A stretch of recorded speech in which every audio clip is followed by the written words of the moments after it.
Hello friends, I am ईश्वर सनोरिया। आपका बहुत बहुत स्वागत है इंग्लिश टॉक चैनल पर। दोस्तों, यहाँ हम सीख रहे हैं इंग्लिश बिल्कुल आसान भाषा में। दोस्तों, आज की क्लास में हम बात करने वाले हैं कुछ इस प्रकार के सेंटेंस।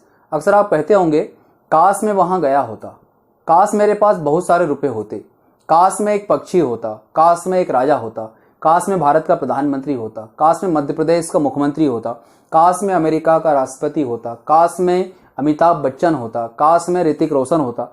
तो दोस्तों, इस तरह के जो वाक्य हैं, इनमें हम क्या चाह रहे हैं, इनमें हम एक ऐसी अवास्तविक कल्पना, जिसको हम इंग्लिश में बोलते हैं अनरियल इमेजिनेशन।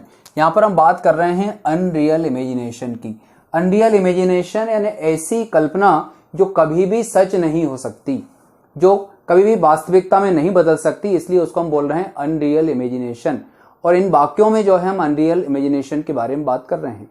तो दोस्तों, ये जो अनरियल इमेजिनेशन वाले सेंटेंस हैं, इनको इंग्लिश में किस प्रकार से कहा जाता है, किस प्रकार से बोला जाता है, किन चीजों का हमें ध्यान रखना होता है, आइए शुरू करते हैं। यहाँ पर आप देखें दोस्तों, दो शब्द लिखे हुए हैं, इफ एंड वुड दैट। यहाँ पर जो इफ और वुड दैट हैं, इन दोनों शब्दों का ऐसा समझ लीजिए कि काश के अर्थ में इनका प्रयोग किया जाता है।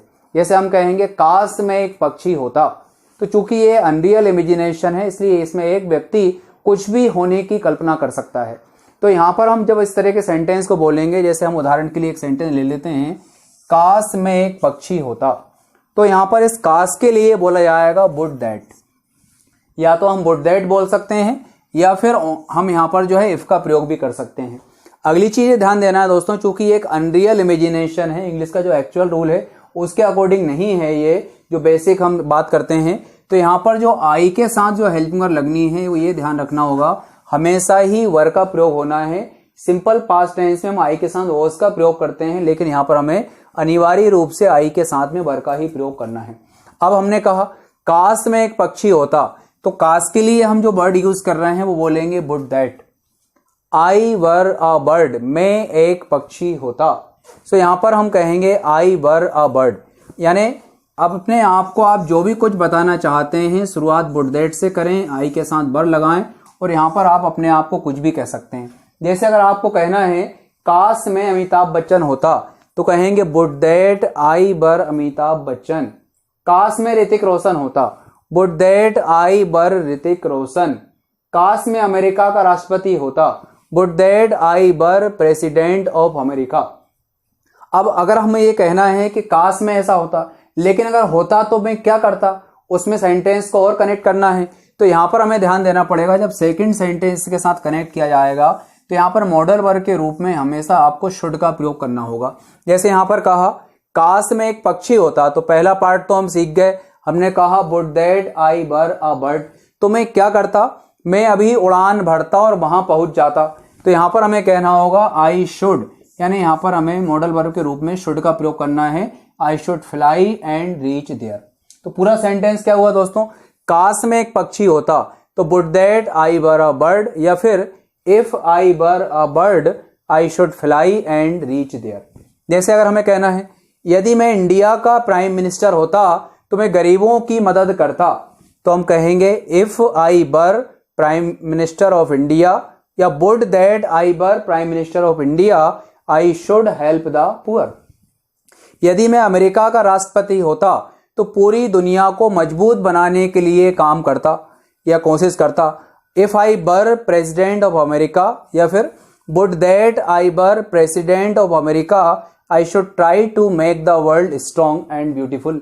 सो दोस्तों, यानी इफ आई वर या वुड दैट के द्वारा हम बात करते हैं काश वाले सेंटेंस। जैसे आप कहना चाहते हैं, यदि मैं तुम्हारी जगह होता, तो इसका अर्थ हुआ काश में तुम्हारी जगह होता, तो हम क्या कहेंगे, इफ आई वर यू, या would that I were you. काश में इस स्कूल का प्रिंसिपल होता, would that I were the principal of this school. Would that I were the collector of this district. Would that I were CM of MP. Would that I were the director of this film. Would that I were a lion. So दोस्तों, इसमें हम unreal imagination की बात कर रहे हैं, और unreal imagination के रूप में हम कुछ भी कह सकते हैं। तो यहां पर हम देखें दोस्तों, अब बात करते हैं सेकेंड पार्ट की। यहां पर हमने पहले वाले पार्ट में ये बात की है कि एक व्यक्ति जब अपने आप को कुछ बनने के लिए बात करेगा, तो हम बात करेंगे वुड दैट आई वर। लेकिन जब अपने पास हम कुछ होना बताएंगे, कुछ हम अधिकार वाली बात करेंगे, कि काश मेरे पास एक एरोप्लेन होता। तो यहां पर अब मैं अपने पास कुछ चाह रहा हूं, कुछ कल्पना कर रहा हूं कि काश मेरे पास ऐसा होता, काश मेरे पास एक एरोप्लेन होता, काश मेरे पास एक कार होती, काश मेरे पास बहुत सारे रुपए होते, काश मेरे पास मुंबई में एक बड़ा घर होता, काश मेरे पास ये बंगला होता।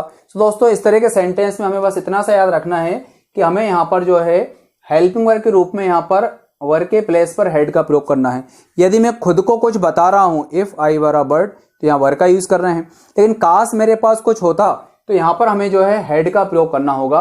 काश मेरे पास एक एरोप्लेन होता, तो हमें कहना होगा would that I had an aeroplane. अब एरोप्लेन होता तो क्या करते, तो सेकंड सेंटेंस को कनेक्ट कर सकते हैं आप, would that I had an aeroplane I would go to Mumbai. काश मेरे पास एक एरोप्लेन होता तो मैं मुंबई पहुंच जाता। तो सेकंड सेंटेंस में यहां पर आप देखें वुड का यूज किया है।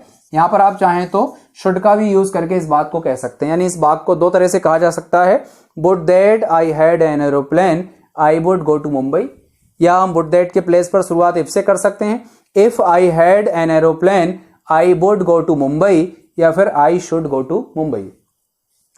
काश मेरे पास बहुत सारे रुपए होते, तो क्या कहेंगे, would that I had lots of money I would help the poor I should help the poor. काश मेरे पास बहुत सारे रुपए होते तो मैं गरीबों की मदद करता, would that I had lots of money I should help the poor. ये था दोस्तों अधिकार वाली बात कि हमारे पास कुछ होने के लिए हम बात कर रहे हैं। इसमें एक तीसरा पार्ट भी है दोस्तों, जहां पर हम क्रियाओं के बारे में बात करते हैं। अक्सर हम कहते हैं काश मैंने ये काम किया होता, काश मैंने ये किताब पढ़ी होती, काश मैंने अंग्रेजी सीखी होती। तो इस तरह के सेंटेंस में हमें ध्यान देना होगा, शुरुआत तो हम वुड दैट से ही करेंगे, लेकिन जो सब्जेक्ट हम जोड़ेंगे, जो क्रिया बताएंगे, क्रिया के लिए हमें वुड का प्रयोग करना होगा और यहाँ पर हमें वर्ब की फर्स्ट फॉर्म के रूप में इसको कनेक्ट करना पड़ेगा। जैसे हमें कहना है काश मैं वहां गया होता, तो would that I would go there. काश मैंने अंग्रेजी सीखी होती, would that I would learn English. काश आज बारिश हुई होती, would that it would rain today.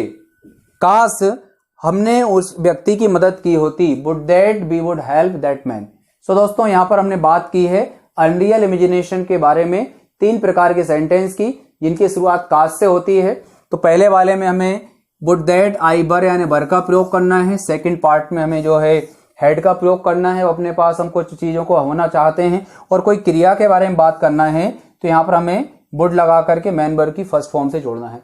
तो दोस्तों ये था अनरियल इमेजिनेशन पर सेंटेंसेस। इससे रिलेटेड कोई भी डाउट है तो कृपया कमेंट करके जरूर बताइएगा। कोई भी डाउट हो मैं अपना पूरा प्रयास करूंगा कि आपकी समस्या को दूर कर सकूं। आप दोस्तों इसी प्रकार से सीखते रहिए इंग्लिश। मिलते हैं अगली क्लास में। Thank you very much.